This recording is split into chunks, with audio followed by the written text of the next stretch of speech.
Well, good morning, y'all. It's early. It's quite early. Monday morning, February 8th at 3:48 in the a.m. And I got up at a little after 3. My construction worker time schedule seems to be the time my body likes to get up. And I got good rest in.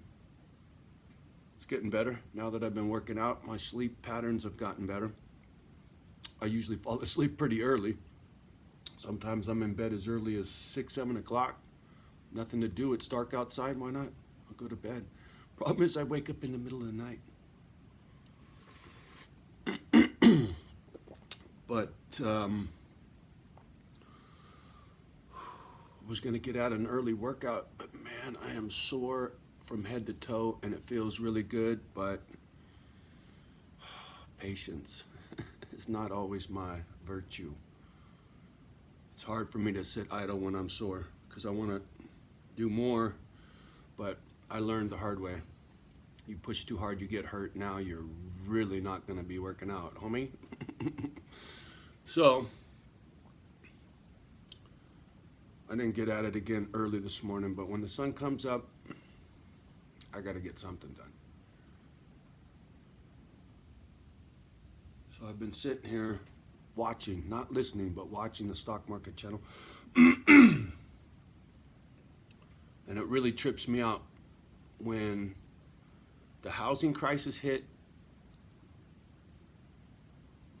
I was working on a job in South City, and I distinctly remember the stock market getting down to 6,660. And they've made a big deal about it, right? 666. Stock market got to 666. All that bullshit. The devil. Yeah, it's the devil, all right. If you only knew.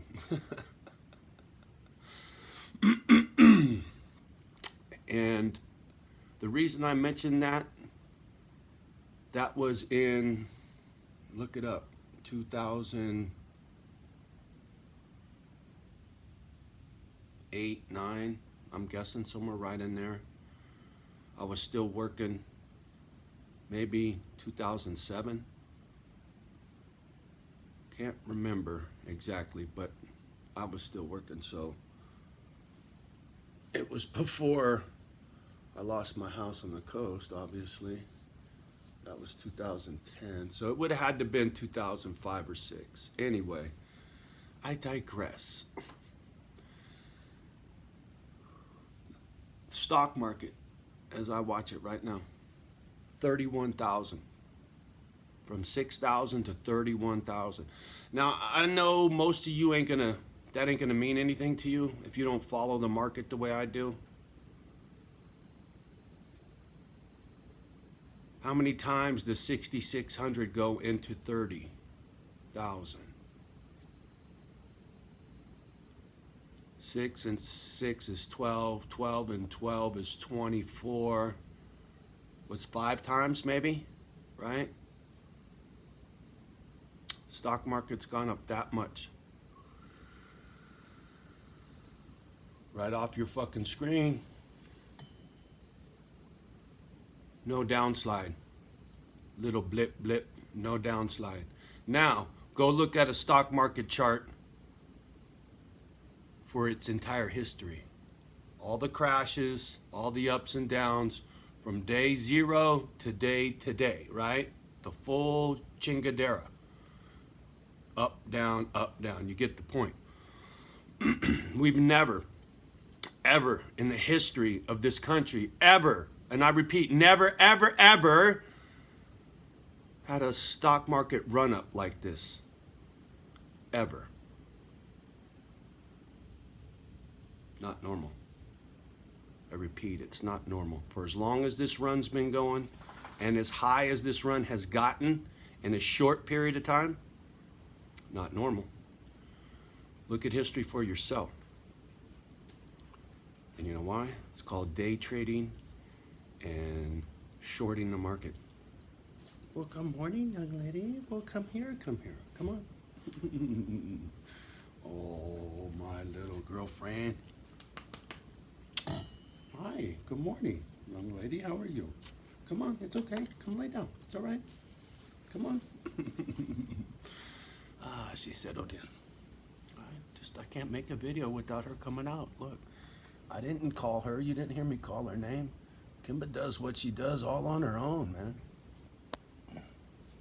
She loves her papa. So anyway, like I was saying, the stock market's never had a run up like this in the history of the stock market. The reason I mention that, I just saw something about China pushing really hard to be the world's reserve currency and get the USD, the US dollar, off. What's it called? Forget the market. It's the funds or something. But anyway, the USD is considered the dollar that everybody will trade in. Buy a dollar to go buy that product, turn in your whatever peso, and then go get a dollar to go get your fucking oil. It's called the petrodollar. Look that up. We hooked up with the Sauds back in the 70s during the oil crisis. That's why us and Saudi Arabia are like this. You feel me? You want to see something really trippy? This is scary. And it's sad. Go look at photos of Lebanon from the 60s and the 70s. And go look at photos from today. That country used to be beautiful. It was like Greece. It was a vacation mecca. Just saying. The world has changed, and it's changing rapidly. And if you don't keep your eyeballs wide open, you're going to get caught short. I truly believe it. And what I just heard and what I'm seeing, and then what I learned on YouTube about 30 nations pulling together to fuck off the dollar and give the yuan currency status in those countries, right? So they're making moves. And it's because Trump pushed the tariffs, right? And so that's their retaliation. You know, it's like the euro.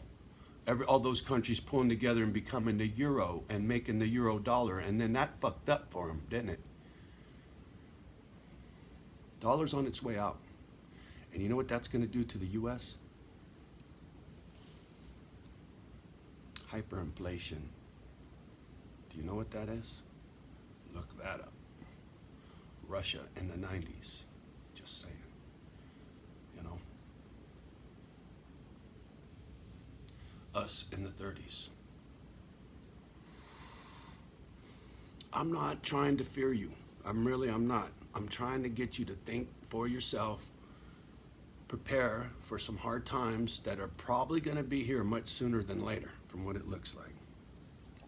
How they've managed to pump this market as long as they have, as high as they have. Now, let's talk about triggers to drive the market down. The pandemic, for sure. How it hasn't tells me it's manipulation, right? Then the Black Lives Matter beef is still ongoing. There was shit popping off in DC just yesterday. Latifah and all them foes out there acting stupid. I'm not going to get into my personal opinions about Latifah.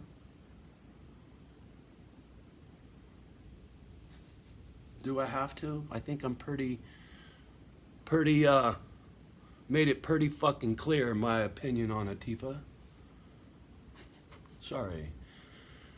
Very passionate about that little group of people for more than one reason. Just saying. Anyway. So, whether it's the booger, or it's the beef,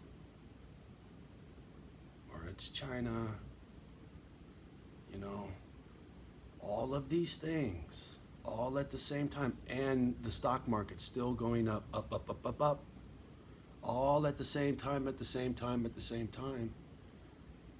When it breaks, and it's gonna, it has to. What goes up must come down. I mean, how many times have you heard and seen that for your damn self? I don't know when. My gut tells me by spring. Summer at the latest.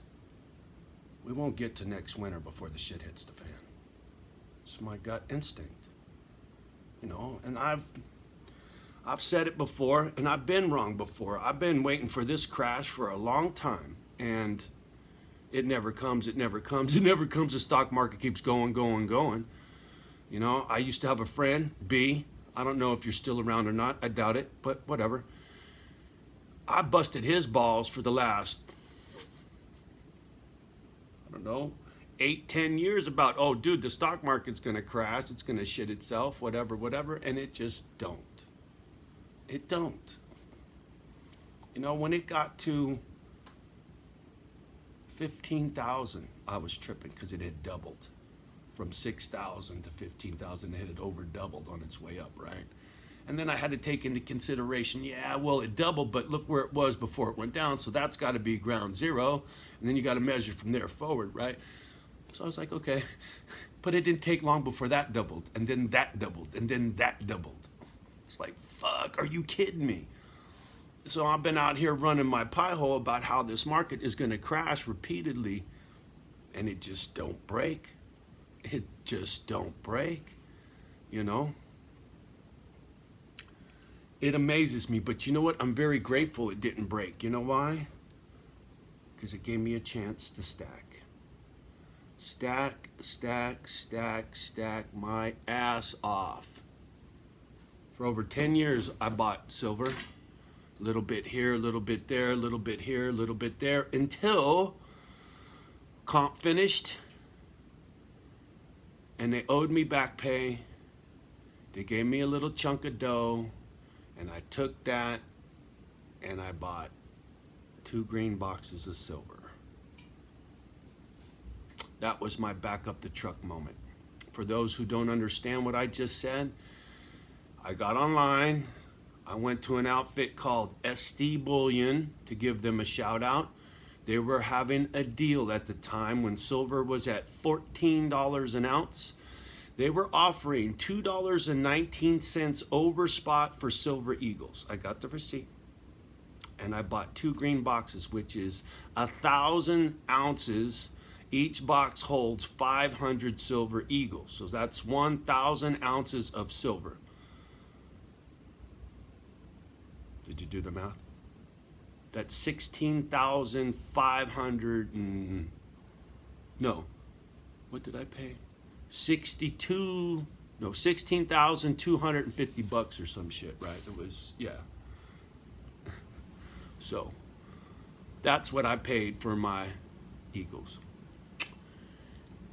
And, you know, my stack's at 2,000 ounces. A little more, given some of my other baubles, my gold and platinum and palladium. I got one little fucking band. I took it off because it was falling off because I'd lost some weight, and it slipped off my finger the other day, and I was like, oh fuck, I don't want to lose that. But here's an education on precious metals. Looks like a wedding ring. It's probably what it was. I bought it on eBay. I bought this at spot. Palladium sounds like platinum, right? Palladium. Palladium's more expensive than platinum. It's more expensive than gold. And platinum used to be more expensive than gold. Now gold is twice as expensive as platinum. I like platinum myself. It's dense, it's super heavy. But anyway, palladium, right? So I got it at spot price. It doesn't matter if it's gold, silver, platinum, palladium. It's a way to save money for me, right? It's a tangible asset that I can flip back into into cash by walking into a pawn shop. Here. If I left my house and alls I had, I didn't have none of this other shit on, but alls I had is this chain around my neck. Forget about the anchor for a minute, but just the chain itself. It's 22 karat, so it's slightly under pure gold, and it's